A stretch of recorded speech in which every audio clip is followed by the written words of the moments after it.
दिल्ली के हैदराबाद हाउस में पराग्वे के राष्ट्रपति और प्रधानमंत्री मोदी के बीच हुई द्विपक्षीय वार्ता। पीएम मोदी ने कहा, आतंकवाद के खिलाफ लड़ाई में पराग्वे भारत के साथ। बीजेपी के राष्ट्रीय अध्यक्ष जेपी नड्डा सोलन में मॉल रोड पर बीजेपी की तिरंगा यात्रा में हुए शामिल। नेता प्रतिपक्ष जयराम ठाकुर, प्रदेश अध्यक्ष राजीव बिंदल और पार्टी के कई वरिष्ठ नेता साथ रहे मौजूद। पीडीपी अध्यक्ष महबूबा मुफ्ती ने 5 साल बाद पहली बार एलजी मनोज सिन्हा से राजभवन में की मुलाकात। कश्मीरी पंडितों की वापसी कराने की मांग, विस्थापित परिवारों की मदद की अपील। सीएम और केंद्रीय गृह मंत्री को भेजी चिट्ठी। चिराग पासवान की सोशल मीडिया टीम ने शेयर किया वीडियो, आ रहा हूं मैं। इस बीच चिराग पासवान ने कहा, दिल्ली में रहकर बिहार की राजनीति संभव नहीं। मैंने पार्टी से बिहार जाने की इच्छा जताई थी। पार्टी को फायदा होता है तो मैं बिहार जाऊंगा।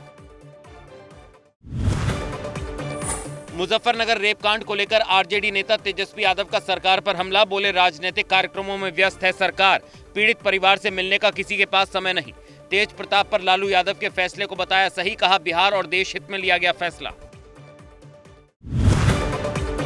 पटना में यूथ कांग्रेस का विरोध प्रदर्शन। मुजफ्फरपुर रेप कांड को लेकर कांग्रेस कार्यकर्ताओं का हल्ला बोल। 26 मई को हुई थी घटना। रेप पीड़िता की मौत को लेकर सरकार के खिलाफ कांग्रेस का प्रदर्शन। लैंडस्लाइड से सिक्किम में बड़ा हादसा। आर्मी कैंप पर हुआ लैंडस्लाइड। कैंप में 3 लोगों की मौत। हादसे के बाद 6 सैनिक लापता। रेस्क्यू ऑपरेशन के दौरान हुआ भूस्खलन। असम में बाढ़ से जनजीवन अस्त व्यस्त। राज्य आपदा प्रबंधन प्राधिकरण के मुताबिक 15 जिलों में लगभग 4 लाख लोग प्रभावित। बाढ़ और भूस्खलन से अब तक 10 लोगों की मौत। प्रभावित लोगों की मदद के लिए चलाए जा रहे 155 राहत शिविर। मणिपुर में आई बाढ़ से 19,000 से ज्यादा लोग प्रभावित। 3,365 घर क्षतिग्रस्त। बड़ी संख्या में सड़कों को भी पहुंचा नुकसान।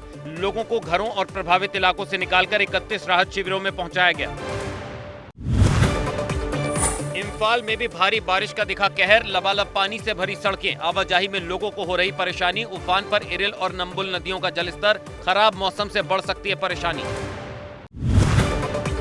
इम्फाल में पानी से घिरे लोगों को बचाने में जुटे एसडीआरएफ, एनडीआरएफ समेत भारतीय सेना, असम राइफल्स और फायर सर्विस के जवान। जल भराव के बीच फंसे मेडिकल छात्रों और कर्मचारियों को निकाला गया बाहर।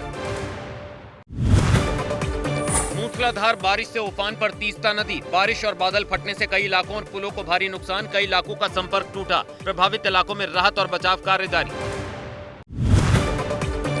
बाढ़ प्रभावित असम और अरुणाचल प्रदेश में भारतीय वायुसेना के जवानों ने संभाली कमान। अरुणाचल प्रदेश की दिबांग घाटी में नदी के बीच फंसे 14 लोगों को सुरक्षित स्थानों पर पहुंचाया गया।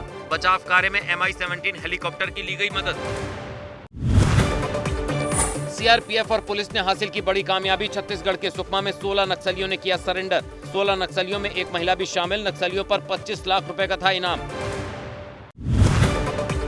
राजीव शुक्ला बनाए जा सकते हैं बीसीसीआई के कार्यकारी अध्यक्ष। 19 जुलाई को खत्म होगा रोजर बिन्नी का कार्यकाल। सितंबर में होगा बीसीसीआई अध्यक्ष पद का चुनाव।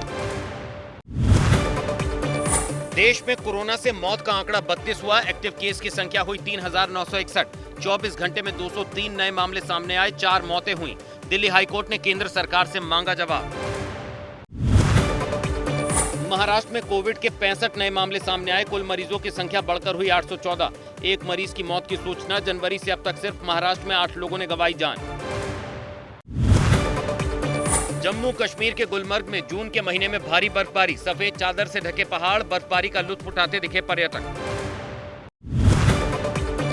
बदलते मौसम के बीच श्रीनगर में विदेशी पर्यटकों की बढ़ी संख्या। डल झील में पर्यटकों के आने से बढ़ी रौनक। अयोध्या राम मंदिर के शिखर पर लगाया गया स्वर्ण कलश। राम दरबार और दूसरे मंदिरों में शुरू हुआ प्राण प्रतिष्ठा अनुष्ठान। एलन मस्क के पिता एरोल मस्क करेंगे रामलला के दर्शन। यूपी के संभल में फिर चला बुलडोजर। सरकारी जमीन पर बने अवैध कब्रिस्तान को किया गया ध्वस्त। सरकारी भूमि पर करीब 10 से 15 साल से था कब्जा। कार्रवाई के दौरान आरआरएफ और पीएसी के जवान भी रहे तैनात।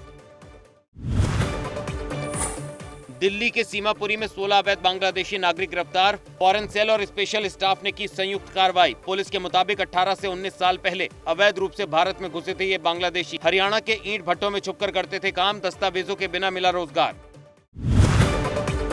एमपी के बुरहानपुर में हाथ में तलवार और तिरंगे के साथ रथ पर सवार दुल्हन की निकली बारात।